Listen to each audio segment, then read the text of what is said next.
Election breaking చూస్తున్నాం. నామినేషన్లకు ఇంకా ఒక్క రోజు మాత్రమే గడువు ఉంటే అభ్యర్థుల్ని ఖరారు చేయడంపై బీజేపీలో డైలమా నెలకొంది. పలు స్థానాల్లో అభ్యర్థులు ప్రకటించినా వాళ్లకి బీ ఫామ్స్ ఇవ్వడం లేదు. టీఆర్ఎస్ కాంగ్రెస్ పార్టీలో టికెట్లు రాని వాళ్ల కోసం ఎదురుచూపులు చూస్తున్నట్లుగా సమాచారం అందుతోస్తోంది. పెద్దపల్లి ఎంపీ స్థానంలో వివేక్ను నిలబెట్టాలని ఆయన కోసం తీవ్రంగా ప్రయత్నాలు సాగిస్తున్నారు. మరోవైపు కాంగ్రెస్ సీనియర్ నేత సునీత లక్ష్మారెడ్డిని కూడా కమలం గూటికి చేర్చేందుకు ప్రయత్నాలు కొనసాగిస్తున్నారు. అలాగే వరంగల్ స్థానానికి ముందుగా ప్రకటించిన చింతా సాంబమూర్తి స్థానంలో మాజీ మంత్రి విజయ రామారావును ప్రకటించనున్నట్లు తెలుస్తోంది. మా ఇన్పుట్ సత్యనారాయణ మరింత అదనపు సమాచారం అందించడానికి లైవ్లో సిద్ధంగా ఉన్నారు న్యూస్ రూమ్ నుంచి. సత్య, ఏం జరుగుతోంది? వీళ్ళందరి చూపు, ముఖ్యంగా వివేక్ కానీ ఇప్పుడు మనం అనుకున్నట్టుగా సునీత లక్ష్మారెడ్డి కానీ వీరందరి చూపు ఎటువైపు ఉంది? కాంగ్రెసా, బీజేపీయా? అంటే ముఖ్యంగా వివేక్ సంగతి చూస్తే కనుక ఇలా వీళ్ళంతా కూడా ఏ పార్టీల వైపు చూస్తూ ఉన్నారు? ఆయా పార్టీలు ఏం ఆలోచిస్తున్నాయి వీళ్ళ గురించి? తెలంగాణ బీజేపీ ఇంకా డైలమా కొనసాగుతూ ఉంది. కేవలం ఒక్కరోజు మాత్రమే నామినేషన్ గడువు మూసి ఉన్న ఇప్పటి వరకు మెదక్ అభ్యర్థిని ప్రకటించలేదు. అదేవిధంగా పెద్దపల్లికి సంబంధించి పెద్దపల్లి నియోజకవర్గానికి ఎస్ కుమార్ని అధికారికంగా ప్రకటించిన ఇప్పటి వరకు వివేక్ పార్టీకి వస్తారనే ఆలోచనతో బీజేపీ ఉన్నట్టుగా తెలుస్తుంది. ఇప్పటి వరకు వివేక్ పార్టీలోకి వస్తాడా లేదా అనేది మాత్రం ఒక క్లారిటీ లేదు.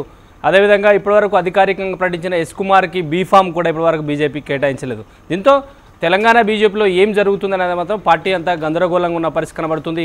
ఇక వరంగల్ విషయంలో కూడా పార్టీ డైలమాలో ఉన్నట్టుగా తెలుస్తుంది. వరంగల్ ఇప్పటికే చింతా సాంబమూర్తిని పార్టీ అభ్యర్థిగా ప్రకటించింది. అక్కడ కాంగ్రెస్ నేత మాజీ మంత్రి విజయ రామారావును అభ్యర్థిగా ప్రకటిస్తారని వరంగల్లో పుకార్లు వినిపిస్తున్నాయి. అయితే తెలంగాణ బీజేపీ ఎందుకు ఎదురు కోసం అభ్యర్థులను ప్రకటించలేకపోతుంది? వివేక్ ఇప్పటివరకు క్లారిటీ ఇవ్వలేదు. సాయంత్రం వరకు ఆయన బీజేపీలో చేరుతారనే చర్చ ప్రస్తుతానికి కొనసాగుతుంది.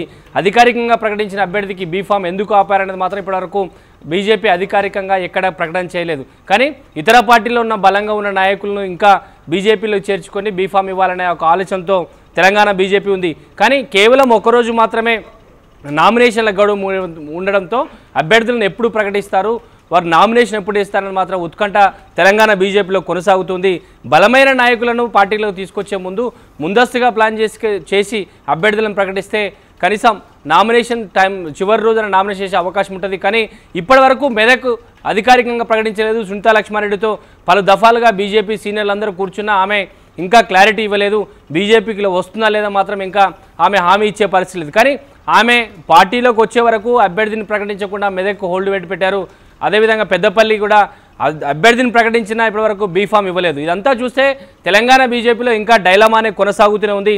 ఈ రోజు అర్ధరాత్రి వరకు కూడా ఈ మూడు నియోజకవర్గాలపైన క్లారిటీ వచ్చే అవకాశాలు కనబడుతున్నాయి. రమణ, ఓకే సత్య, మిగతా స్థానాలకు సంబంధించి ఏం ఆలోచిస్తూ ఉంది? ముఖ్యంగా బీజేపీకి సంబంధించినంత వరకు కూడా ఏం చెప్పుకోవచ్చు? అంటే మిగతా అన్ని స్థానాలకు సంబంధించి ఇప్పటివరకు పార్టీకి సంబంధించి పార్టీలో పనిచేసిన నాయకులకు బీజేపీలో ఉన్న నాయకులకు మాత్రమే ప్రస్తుతానికి టికెట్ కేటాయించారు. కానీ ఎక్కడైతే బలమైన నాయకులు ఇతర పార్టీలు టీఆర్ఎస్ కానీ కాంగ్రెస్ పార్టీకి సంబంధించిన నాయకులు ఎవరైతే అక్కడ అసంతృప్తి ఉన్నారో వారిని బీజేపీకి తీసుకొని వారికి టికెట్లు కేటాయించాలని ప్రయత్నం చేస్తుంది. అందులో భాగంగానే వివేక్ బీజేపీ గూటికి వస్తారని నిన్న సాయంత్రం నుంచి ప్రయత్నాలు చేస్తూ ఉన్నారు. కానీ ఇప్పటివరకు ఎలాంటి ప్రయత్నము సఫలం కాలేదు. ఈరోజు రాత్రి వరకు అమిత్ షా ముందు ఆయనను పార్టీలో చేర్చుకుంటారు, ఆ తర్వాత అధికారికంగా ప్రకటిస్తారని చర్చ జరుగుతుంది. అధికారికంగా పార్టీ ప్రకటించిన ఎస్ కుమార్కి ఇప్పటివరకు బీఫామ్ ఇవ్వలేదు. ఆ బీఫామ్ హోల్డ్లో పెట్టారు. పార్టీ నాయకులందరూ కూడా ఇప్పుడే హడావిడి చేయొద్దనే ఒక సమాచారం ఆయనకి ఇచ్చినట్టుగా మనకు తెలుస్తుంది. ఇక మెదక్ విషయంలో రేపు మాత్రమే ఒక్కరోజు మాత్రమే మిగిలి ఉన్నాయి. ఇప్పటివరకు అభ్యర్థిని ప్రకటించలేదు. అక్కడ సునీతా లక్ష్మారెడ్డి కోసం పార్టీ ఎదురు చూస్తుంది. వరంగల్ విషయంలో కూడా అభ్యర్థిని మార్చే అవకాశాలు మాత్రం స్పష్టంగా కనబడుతుందని చెప్పవచ్చు. Ramana, okay, thank you Satya.